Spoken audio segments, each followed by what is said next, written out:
Hello, I'm Joseph Vitacco of JAV Recordings. I am here at the Cathedral of St. Matthew the Apostle in Washington, D.C. with organist Carol Feather Martin to demonstrate how to film organ performances using equipment at several different price points. I am joined by my colleague Christoph Frommen of Aeolus Recordings virtually, who will demonstrate different microphone techniques. We will touch on how to do post-production work and ways to distribute these recordings. I would like to thank Tom Staley and the rector of the Cathedral for allowing the use of the magnificent Lively-Fulcher organ at the Cathedral. One of the first pieces of equipment you should invest in if you want to make good videos is a tripod. There is nothing that will turn off someone watching a video more than having the video jiggle around. This tripod by Manfredo I bought several years ago. I've gotten a lot of use out of it. It's a lightweight tripod. It's very steady. I can mount a heavy camera on it. I also can mount my iPhone on it. Many people have started using their iPhones or Android phones to film performances, and they've drastically improved over the years. They make for very simple use, but you really need to put it on a tripod. To connect it to a tripod, these are two different brackets that I found. I bought them from B&H Photo in New York City. They do a very good job of securely holding my phone so I can position it into an angle that I need to take the video. And most often, it will hold the camera steady. If your budget only allows for iPhone recording right now, and you want to see how you could increase the quality of your videos with an iPhone, the best thing to do is to add a light source to your video production system. It's also imperative that the light source is held steady. You can angle it into position for maximum effect. This is a light that I bought from B&H. It's an LED light. It was a couple $100, as well as a small stand from Manfredo, which actually will fit into a suitcase and is very lightweight. It goes up about 9 feet. And then a small pivot head that you can mount the light on. It will allow you to position your light as you need it. This is an example of the dramatic difference that just adding light to an iPhone movie can make. The audio is only from the iPhone camera.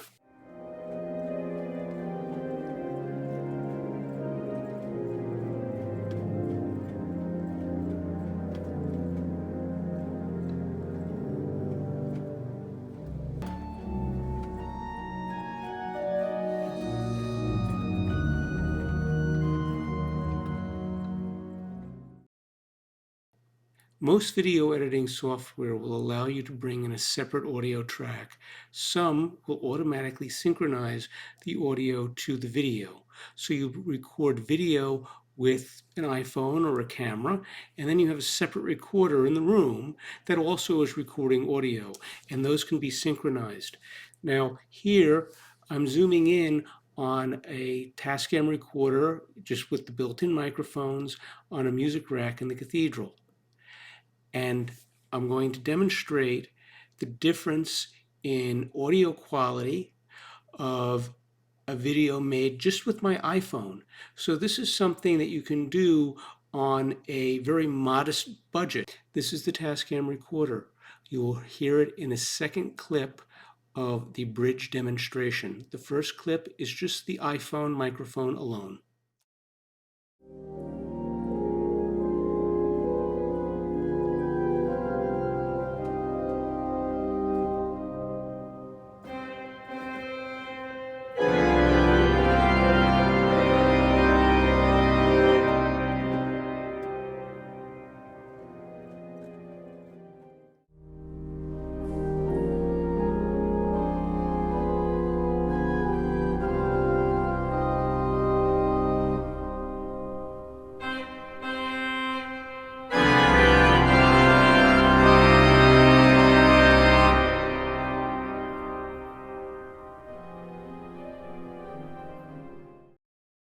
This is a camcorder I own, which would be a big step up from an iPhone. You can set white balance, you can set exposure, and many other things that you can't on an iPhone.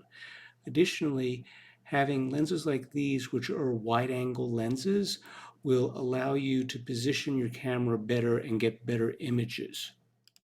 The next large step up would be to add a high-end digital recorder. This one by Sound Device is excellent.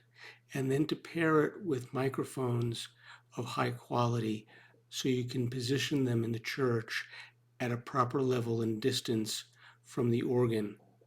Now let's listen to a comparison.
Many DSLR cameras will shoot video of a very high quality. They also come with lenses that allow you to really have depth of field. Here are examples of video shot with a DSLR with a lens using depth of field that has the subject in focus but the background slightly out of focus. So it gives you an effect of basically focusing and telling your viewers what you want them to look at. This is a much more expensive option, but it gives you more versatility. Here is video shot with a camcorder, and those lenses are designed more to make sure that everything's always in focus. So you don't get that depth of field effect, which can be very important at times. Next, I walk through what I normally do when I set up for a session and how I set up a session. You're looking at a histogram. A histogram shows light levels, and it's sort of like setting an audio level, but as opposed to with audio, you're doing it with light. In the next segment, I will show you how you want to best have your histogram look when you set up to do a recording. You really can't set a histogram with an iPhone, at least not yet. So this would be something you would have to do with a DSLR or with a camcorder. Before you start shooting, you have to make sure that you have a proper exposure. By looking at the histogram, this is one way you can do this. And right now the histogram's in the middle. You'd like to have a histogram spread out as much as possible, but what you don't want is to have everything bunched up at the top or the bottom. Like, that is something you don't want. You either want to get more light on that, or you want to increase the exposure. On the same way, you would not want something like this, because in all likelihood, you're going to start getting things that are overexposed. So you always want to look at the histogram and you want to make sure that is in the center. Here I am setting the white balance, and you can see that I have a gray target to which I am setting the white balance.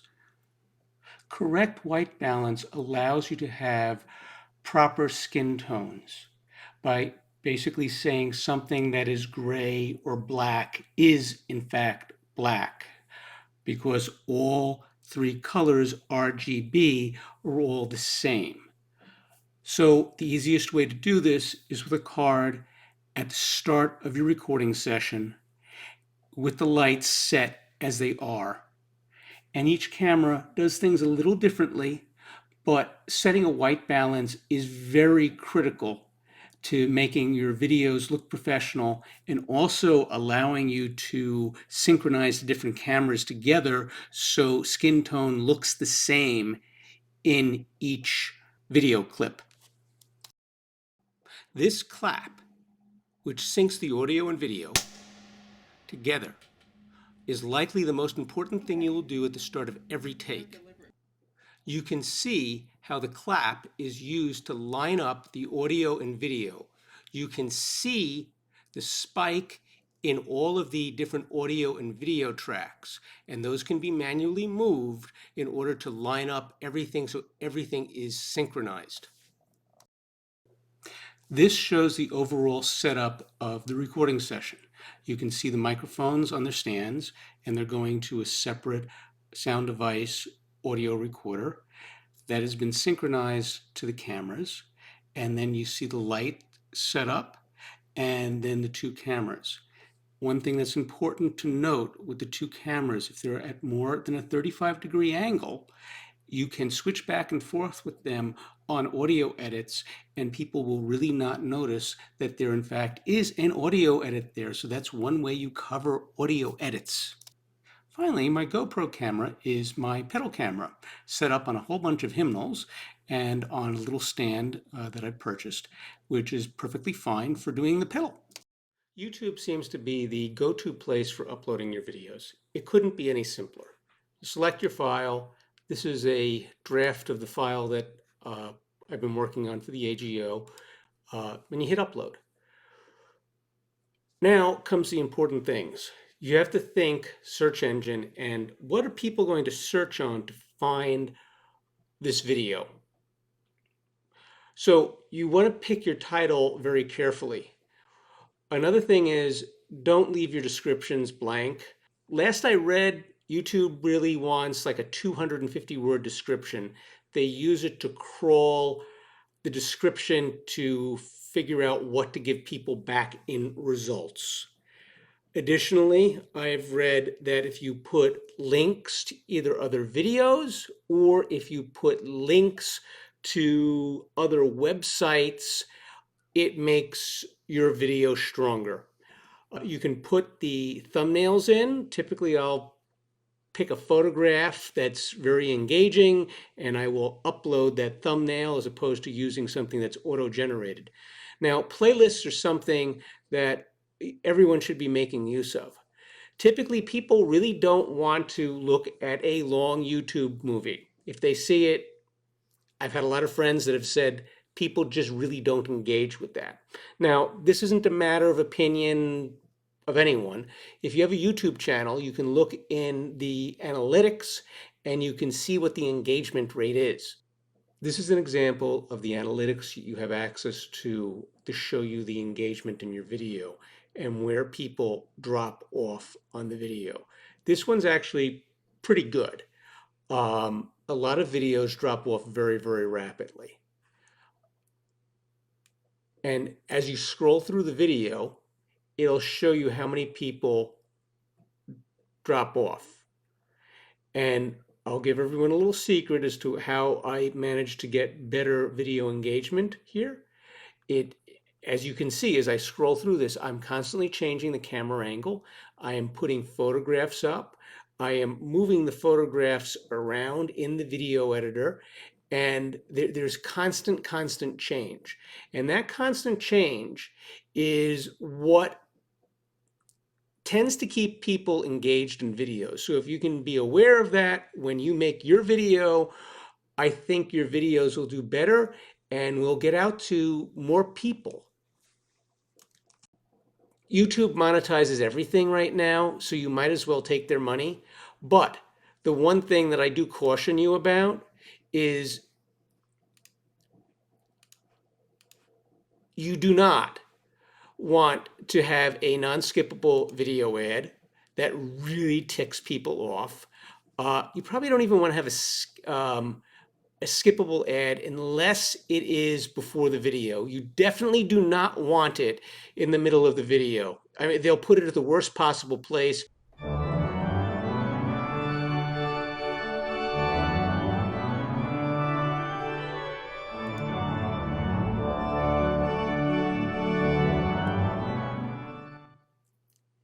Instagram is another place where you can post full videos and short videos and get a short message out to ask people to come to your YouTube channel or invite them to a concert.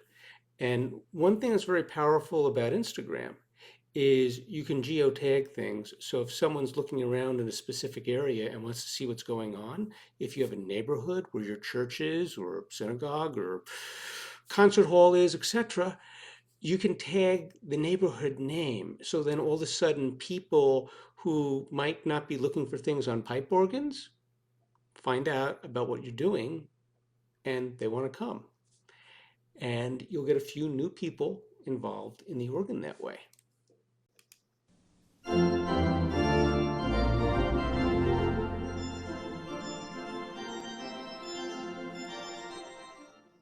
SoundCloud is another great place to put your recordings. Here, you just put up audio, and there's a whole community and environment of sharing different recordings, and there's a lot of very interesting stuff on SoundCloud, and you can discover a lot of very talented musicians here who are using it. It's very easy to use. You can just upload your recordings. But one thing that is very important, just like with YouTube, is that you put good metadata in. So this is a recording that I did long ago at St. John de the Vine. And just I'm going to show you what I put in for the track information. So the title obviously is extremely important. Then you're allowed to put in your own HTML link, which is also important, I assume, for Google to bring back search results, although I don't think anyone really knows what Google does. The other thing is to put tags, and these will help your recording to come back in search results when people type something in. Putting a description in is very, very important, and this is just another really good place where if you're a musician and you want people to know what you do and you want people to engage you for concerts or to play for church services, here they can hear examples of your work. And I think this is a very important place to be involved in. And there's some really great stuff up here. In the next video, I will go over ways that I use Final Cut, and the video should get you started in using this program that can seem a little daunting, but it's very powerful and you'll get much good use out of it.